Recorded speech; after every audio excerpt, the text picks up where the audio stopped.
Hello दोस्तों, आपका स्वागत है हमारे चैनल पर। आप सभी कैसे हैं? उम्मीद करता हूं कि आप सभी अच्छे होंगे और स्वस्थ होंगे। आज हम लोग अनुपात से संबंधित एक दो प्रश्न को बनाएंगे।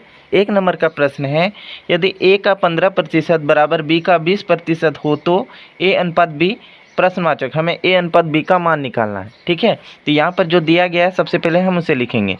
a का 15% बराबर क्या है? b का 20%।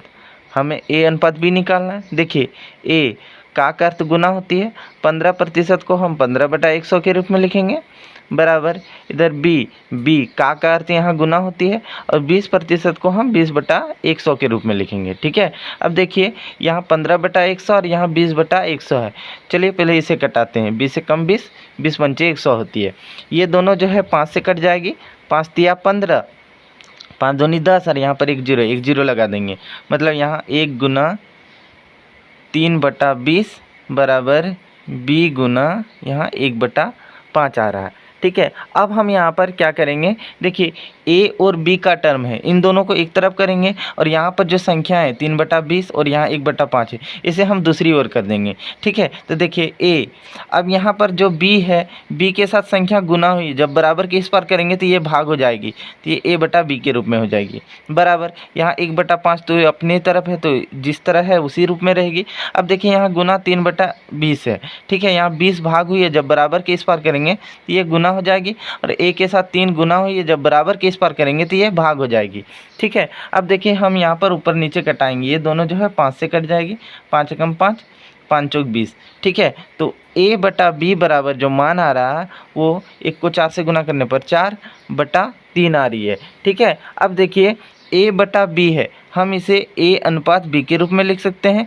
उसी प्रकार से 4/3 है तो इसे हम 4/3 के रूप में लिख सकते हैं। मतलब a अनुपात b का जो आंसर आया वो 4/3 आया। ठीक है, यहाँ दूसरा नंबर का प्रश्न है, 3a जोड़ 5b अनुपात 3a घटा 5b बराबर 5:1 हो तो a अनुपात b का मान निकालना है। ठीक है, इसमें भी a अनुपात b का ही मान निकालना है। देखिए 3a जोड़ 5b अनुपात है। ठीक है, तो हम बटा ऐसे करके 3a घटा 5b को हम नीचे लिख देंगे।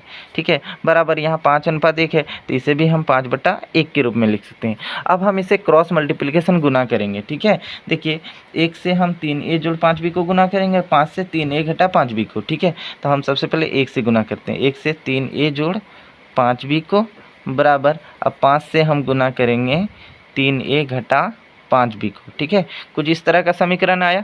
अब देखिए 1 से 3a को गुना करने पर 3a ही मान होगी, जोड़ 1 से 5b को गुना करेंगे तो ये 5b ही रहेगी। बराबर अब देखिए 5 से 3a को गुना करेंगे, 5 तिया 15, यहाँ पर a है, a उतार देंगे, घटा 25, यहाँ b है, b उतार देंगे।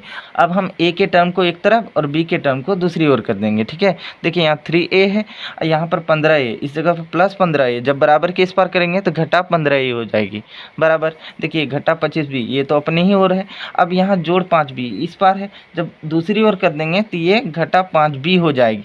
ठीक है, अब देखिए यहाँ 3a घटा 15a है, तो यहाँ पर प्लस का चिन्ह छिपा हुआ है, यहाँ माइनस के चिन्ह है। जब अलग अलग चिन्ह रहती है ना तो घट जाएगी, तो ये 12a हो जाएगी। अब देखेंगे दोनों में बड़ा पद कौन सा है, तो बड़ा पद 15a है, इसमें माइनस का चिन्ह लगा है तो माइनस उतार देंगे। बराबर अब देखिए दोनों में समान समान चिन्ह है, समान समान चिन्ह जो है वो जुट जाती है, तो घटा 25b घटा 5b, तो ये घटा 30b हो जाएगी। ठीक है, कुछ इस तरह का मान। अब देखिए ये माइनस और ये माइनस दोनों कट गई। ठीक है, तो बचा क्या, 12a बराबर 30b। ठीक है, अब हम यहाँ पर a और b के टर्म को एक तरफ करेंगे और संख्याओं को दूसरी ओर कर देंगे। देखिए यहाँ 12a, 12 के साथ a गुना, अभी हम a को लिखेंगे। ठीक है, और यहाँ पर देखिए 30b, 30 के साथ b गुना हुई, जब बराबर के इस पार करेंगे तो इधर गुना हुई तो इधर भाग हो जाएगी a/b के रूप में। अब यहाँ 30, ये तो अपनी ही ओर है, b को तो इधर कर दिए। अब यहाँ 12 के साथ a गुना हुई है, जब 12 को इस पार करेंगे तो ये भाग हो जाएगी। ठीक है, कुछ इस तरह का। अब ये दोनों जो है किससे कटती है, हम डायरेक्टली कटाते हैं, दोनों जो है 6 से कट जाती है, तो 6 पंचे 30 और 6 दूना 12। ठीक है, तो देखिए a/b का जो वैल्यू आया वह आया 5/2। ठीक है, अब देखिए a/b है, हम इसे a अनुपात b के रूप में लिख सकते हैं। बराबर यहाँ 5/2 है, इसे हम 5/2 के रूप में, ये हमारा आंसर निकल गया। नंबर का प्रश्न में हमें a अनुपात b का मान निकालना है। ठीक है, यहाँ पर प्रश्न दिया गया है। देखिए ये जो प्रश्न है हम इसे क्रॉस मल्टीप्लिकेशन गुना करेंगे। ठीक है, 6 से इसे गुना करेंगे और 1 से इसे गुना करेंगे। ठीक है, जब हम 6 से इसे गुना करेंगे तो 6 गुना इधर 4a घटा 5b हो जाएगी बराबर। अब 1 से हम 4a जोड़ 5b को गुना करेंगे। ठीक है, कुछ इस प्रकार से मान आया। 6 चौक 24, यहाँ a है a उतारेंगे घटा 6 पंचे 30, यहाँ b है b लिखेंगे बराबर। 1 को 4 से गुना करने पर 4 ही होगी जोड़, फिर 1 को 5b से गुना करेंगे तो 5b हो जाएगी। अब हम यहाँ पर a के टर्म को एक तरफ करेंगे और b के टर्म को दूसरी ओर। तो देखिए यहाँ 24a है, अब यहाँ 4a है, जब बराबर के इस पार करेंगे इस जगह प्लस 4a है, जब बराबर के इस पार करेंगे तो ये घटा 4a हो जाएगी बराबर। 5b ये बराबर के अपनी ही ओर है।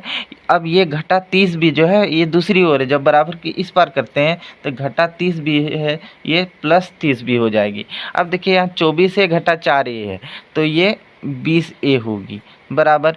5b जोड़ 30b तो ये 35b मान आएगा। अब हम यहाँ पर a और b के टर्म को एक तरफ और संख्याओं को दूसरी ओर करेंगे। ठीक है, तो देखिए यहाँ 20 के साथ a गुना हुई, अभी हम a को ही लिखेंगे और यहाँ 35 भी है, 35 के साथ b गुना हुई, जब बराबर के इस पार करेंगे तो ये भाग हो जाएगी बराबर।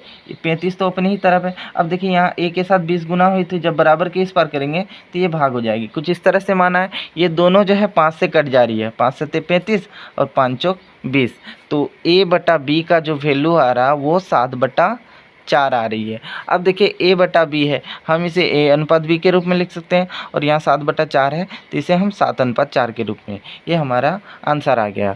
आशा करता हूँ कि आपको ये सभी समझ में आ गई होगी। अगर आपको अच्छा लगा हो तो लाइक कीजिए, सब्सक्राइब कीजिए। तब तक के लिए धन्यवाद।